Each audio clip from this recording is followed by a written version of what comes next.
नमस्कार दोस्तों, सोचिए जरा, फ्रांस की राजधानी पेरिस 21 अगस्त 1911 सोमवार की सुबह सड़क पर गाड़ियों की आवाजें, लोग अपने अपने कामों पे निकल रहे थे। लेकिन उसी समय लूवरे म्यूजियम के अंदर कुछ ऐसा हो रहा था जिसने पूरी दुनिया को हिला दिया।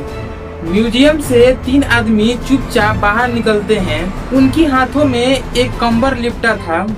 आम आदमी समझेगा कि यह कोई सामान होगा, लेकिन उस कंबल के पीछे छिपा था दुनिया का सबसे बड़ा खजाना। वह तीनों सीधे रेलवे स्टेशन जाते हैं। 7:45 का ट्रेन पकड़ते हैं और गायब हो जाते हैं। शुरुआत में किसी को अंदाजा भी नहीं हुआ, लेकिन कुछ घंटे बाद पता चला कि चोरी हुई है दुनिया की सबसे बड़ी और रहस्यमय पेंटिंग, मोनालिसा। लेकिन यह सवाल है कि आखिर यह पेंटिंग इतनी खास क्यों है। इसको समझने के लिए हमें 400 साल पीछे जाना होगा। सन 1503 इटली का एक महान कलाकार लियोनार्डो दा विंची, याद रखिए कि वह सिर्फ पेंटर ही नहीं थे, वह एक वैज्ञानिक और इंजीनियर, आर्किटेक्ट और स्केल्टर और संगीतकार भी थे। यहाँ तक कि भविष्य को देखने वाले थायरिस्ट भी थे। उनके डायरी में उड़ने वाली मशीनों का स्केच है, पानी के अंदर सांस लेने के भी आइडियाज हैं, और ऐसे इंजीनियरिंग डिजाइन है समय से 400 साल आगे की सोच थे। अब सोचिए कि एक ऐसा दिमाग जो औरत की मुस्कान को पेंट करता है, तो उसमें साधारणता की जगह रहस्य ही रहस्य होगा। सबसे बड़ा सवाल कि आखिर पेंटिंग में दिखाई गई औरत कौन थी। 1550 में जॉर्ज वांसारिक नामक एक कलाकार ने दावा किया कि वह महिला थी लिसा गेर्देनिक, फ्लोरो के एक अमीर शक्र व्यापारी फ्रांसिस्को डेल जियो की पत्नी। इसीलिए इसका दूसरा नाम पड़ा ला जियोकोंडा। लेकिन यहाँ से शुरू हुई इनका रहस्यमयी कहानियाँ। कई लोगों ने तो अंसारी पर विश्वास नहीं किया।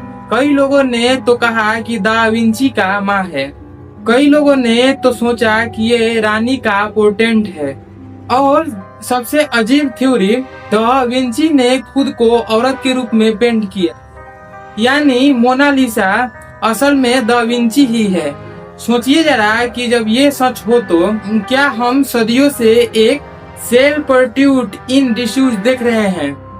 अब दूसरा रहस्य, दा विंची तो इटली के थे, मोनालिसा भी इटली की थी। लेकिन यह सवाल उठता है कि आखिर पेंटिंग फ्रांस में क्यों रखी है। 1516 में फ्रांस के राजा प्रिंसेस प्रथम ने दा विंची को इनवाइट किया। दा विंची ने बुलावा स्वीकार किया और फ्रांस चले गए। अपने साथ तो मोनालिसा पेंटिंग भी ले आए। सबसे बड़ा दिलचस्प बात तो यह है कि दा विंची ने मरते दम तक पेंटिंग को पूरा नहीं कर पाए। वह उसमें लगातार बारीकी जोड़ते रहे। मतलब मोनालिसा आज भी एक अधूरी पेंटिंग है। दा विंची के मरने के बाद राजा के रॉयल कलेक्शन में चली गई और फ्रेंच रेवोल्यूशन के बाद लूवरे म्यूजियम में पहुंच गई। यहीं से पेंटिंग दुनिया के नजरों में आई। यहीं से जन्म लिया मोनालिसा का असली रहस्य ने। सबसे पहले कैनवास या कागज पर यह पेंटिंग नहीं बनी, बल्कि इसे बनाया गया है पॉपुलर की लकड़ी पर। उस जमाने में इटली के कलाकारों की सबसे पसंदीदा लकड़ी मानी जाती थी।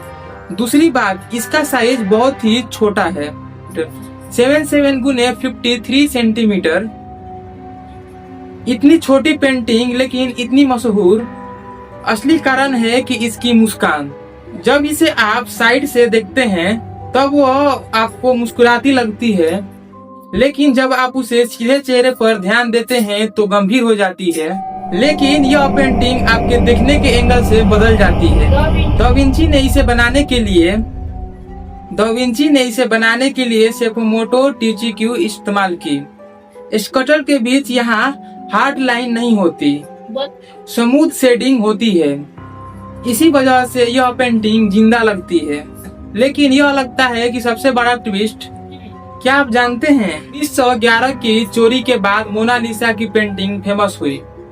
सोचिए, इसके पहले वह एक मास्टरपीस थी, लेकिन जैसे ही न्यूज फैली कि दुनिया की सबसे बड़ी पेंटिंग चोरी हो गई, अखबारों ने इसे हेडलाइन बना दिया और हर जगह इसकी चर्चा होने लगी। म्यूजियम में लोग इस खाली जगह को देखने आते जहां मोनालिसा की पेंटिंग टंगी होती थी। यानी चोरी ने ही उसे अमर बना दिया। आज मोनालिसा लूवरे म्यूजियम में एक खास बक्से में रखी गई है। तापमान और नमी कंट्रोल किया जाता है ताकि कोई नुकसान न पहुंचे। हर साल उसे लाखों लोग देखने आते हैं। किसी को इसमें प्यार नजर आता है, किसी को रहस्य और किसी को जादू। और इसकी कीमत लगभग $1 बिलियन है, यानी एक पूरी की पूरी साम्राज्य की कीमत से भी ज्यादा।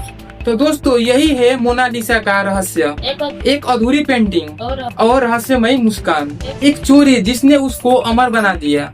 लेकिन अब सवाल आपसे, क्या मोनालिसा सच में दुनिया की सबसे बेहतरीन पेंटिंग है या फिर उसकी चोरी और कहानियों ने मशहूर बना दिया? कमेंट में बताइए। हाँ, अगर वीडियो पसंद आई हो तो हम फिर अगले एपिसोड में मिलेंगे द लियोनार्डो दा विंची के रहस्य के साथ। धन्यवाद।